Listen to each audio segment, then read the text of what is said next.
Chers petits amis, voici un disque longue durée tiré du film de Walt Disney. Je vais vous lire l'histoire de 20 000 lieues sous les mers que vous pourrez suivre avec moi dans votre livre. Vous saurez que le moment est venu de tourner la page lorsque vous entendrez... Et maintenant, commençons.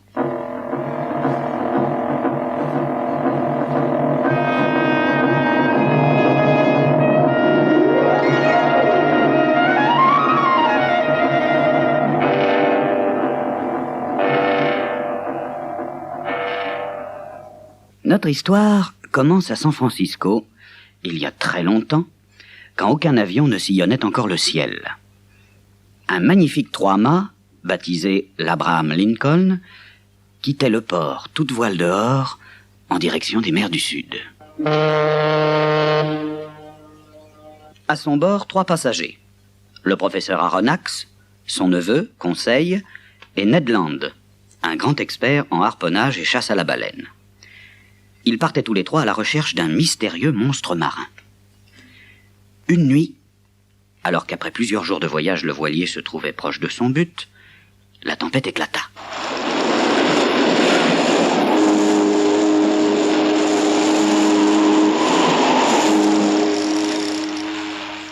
Elle se déchaîna avec tant de violence que le trois-mâts fut secoué comme une misérable coquille de noix. Et brusquement, l'un des mâts fut brisé net. Le voilier commença à couler.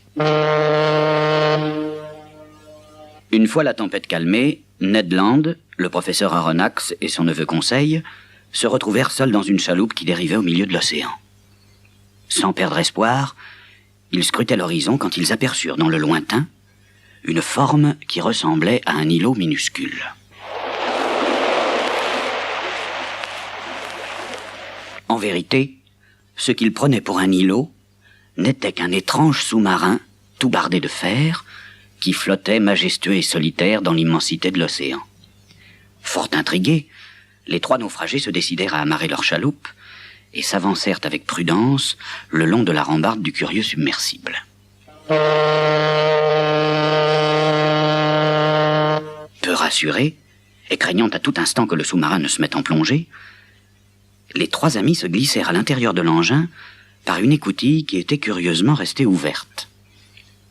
Toujours sur leur garde, ils avancèrent prudemment à travers la salle des machines et se retrouvèrent tout à coup dans une immense pièce magnifiquement décorée, couverte de tapis épais et profonds. Rien n'y manquait, et ils virent même un orgue et un jet d'eau. Quelle ne fut pas leur surprise d'être accueillis dans ce salon par un phoque apprivoisé qui répondait au nom de Snoopy et qui précédait un homme de belle prestance, vêtu d'un uniforme d'officier de marine. C'était le capitaine Nemo, le commandant du Nautilus, le sous-marin qui leur avait donné refuge. Le capitaine Nemo les invita à demeurer à bord, donna des ordres pour qu'ils puissent se changer et se restaurer, et les invita à dîner pour le soir même. Le repas fut délicieux. Les 3 amis ne cessaient de s'étonner de la qualité des mets qui leur étaient servis. C'étaient bien évidemment des produits de la mer, mais qui, curieusement, rappelaient exactement le goût de la viande et des légumes. À leur demande, les 3 invités furent conviés à visiter la ferme sous-marine du capitaine Nemo. Après avoir revêtu des scaphandres, ils rejoignirent leur guide, qui les conduisit en plongée jusqu'à l'espace sous-marin, où ils purent observer l'équipage du capitaine Nemo, qui récoltait avec beaucoup de dextérité toutes sortes d'herbes et d'algues marines, et même des concombres de mer. Mais le jeune Conseil s'intéressait davantage à l'épave d'un vieux galion qui gisait non loin de là. Il décida de l'explorer, et eut au fait de se rendre compte qu'il s'agissait d'un bateau de pirates. Poussant plus avant à l'intérieur de l'épave, il découvrit un coffre rempli de magnifiques doublons d'or. Alors qu'il était occupé à transporter le coffre, Conseil vit tout à coup une énorme araignée de mer qui se précipitait sur lui. Vif comme l'éclair, Snoopy, le phoque apprivoisé du capitaine Nemo, nagea à toute allure vers la bête et réussit à la chasser.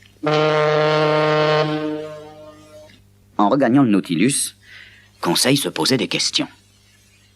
En vérité, il avait peur. Il aurait eu bien envie de se retrouver chez lui. Mais le capitaine Nemo n'était pas de cet avis. Il avait interdit à quiconque de quitter le sous-marin. Conseil, le professeur Aronnax et Ned Land furent même enfermés dans une soute lorsque le Nautilus fit escale dans une île tropicale. Alors, Ned Land et Conseil commencèrent à échafauder des plans pour tenter de s'échapper. Ils se partagèrent le travail. Tandis que Ned Land, qui s'était introduit dans la cabine du capitaine Nemo, examinait les cartes pour situer exactement leur position, Conseil eut pour tâche d'amadouer Snoopy, en le gavant de son mets préféré, des herbes de mer roulées dans le sucre. Pour mettre toutes les chances de leur côté, Conseil jeta à la mer des bouteilles, dans lesquelles il avait pris soin de placer des appels au secours. À quelques jours de là, le Nautilus fut pris dans un ouragan encore plus violent que celui qui avait fait couler l'Abraham Lincoln. Le sous-marin plongea au plus profond de l'océan afin d'échapper à la tempête. Mais il heurta brusquement des écueils. D'un coup, les machines s'arrêtèrent. L'équipage répara les machines à grand-peine, et durant ce temps, le capitaine Nemo put s'apercevoir que le Nautilus se trouvait à une profondeur qu'aucun être humain n'avait jamais atteinte. Par les hublots, tous les passagers voyaient des poissons les plus surprenants. Certains portaient d'énormes bosses sur leur dos. D'autres, tout en longueur, se mouvaient avec de grandes ondulations. Ils virent même un poisson luisant qui éclairait tout autour de lui. Une énorme pieuvre vint coller ses puissantes tentacules sur le Nautilus. « Chacun à son poste !» cria le capitaine Nemo. « Soyez prêts à faire surface !» Dans un grand bouillonnement, le Nautilus regagna la surface. Mais la pieuvre était toujours collée au navire. Le capitaine Nemo et ses hommes résolurent de monter sur le pont pour lui faire lâcher prise. Armé d'un harpon, le capitaine s'avança sur le monstre. Hélas, il manqua son coup. Rendue furieuse, la pieuvre, d'un coup de ses tentacules, jeta 2 hommes à la mer. Puis se tournant vers le capitaine Nemo, elle l'enserra si fort qu'il ne pouvait même plus respirer. L'équipage assistait impuissant à cette lutte inégale. Et la pieuvre, dans un mouvement lent mais irrésistible, ramenait sa proie vers sa gueule béante. Alors, Ned Land, qui était un harponneur émérite, vint au secours du capitaine Nemo. S'emparant d'un harpon, il visa soigneusement le monstre à son endroit le plus vulnérable, c'est-à-dire l'œil. Le coup fut direct, et la pieuvre, tenant encore sa proie, glissa dans l'océan. Ned Land, n'écoutant que son courage, plongea et délivra le capitaine prisonnier de l'énorme tentacule. Le capitaine Nemo voulut montrer sa gratitude à Ned Land, et pour le récompenser de lui avoir sauvé la vie, il décida de le laisser partir, lui et ses 2 compagnons, Conseil et le professeur Aronnax. Il donna même en cadeau à Conseil le phoque Snoopy, pour lequel le jeune garçon s'était pris d'une grande amitié.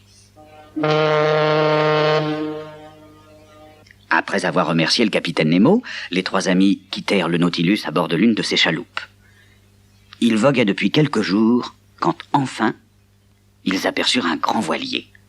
Tous se mirent à faire de grands signes afin que le navire vienne à leur secours. Leurs efforts furent récompensés. Bientôt, ils furent à bord du voilier et en route vers la terre ferme. Nul ne saura jamais si les bouteilles que Conseil avait jetées à la mer avaient été retrouvées. De toute manière, la grande aventure de Conseil, de Ned Land et du professeur Aronnax était heureusement terminée.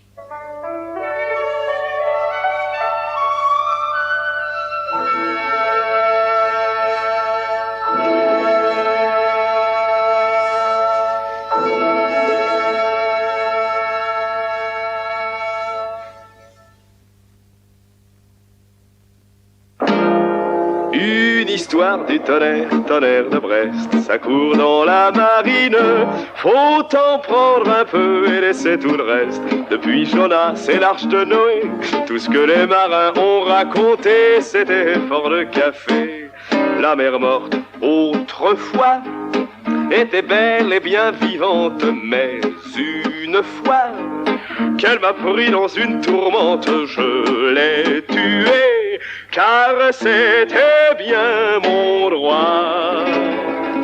Et hissé du cacatois, vive la marine en bois. Bravo, Stoppy! Bravo, mon petit Phoque! Chante avec moi! Une histoire du tonnerre, tonnerre de Brest. Ça court dans la marine, faut en prendre un peu et laisser tout le reste. Depuis Jonas et l'arche de Noé, tout ce que les marins ont raconté, c'était fort de café.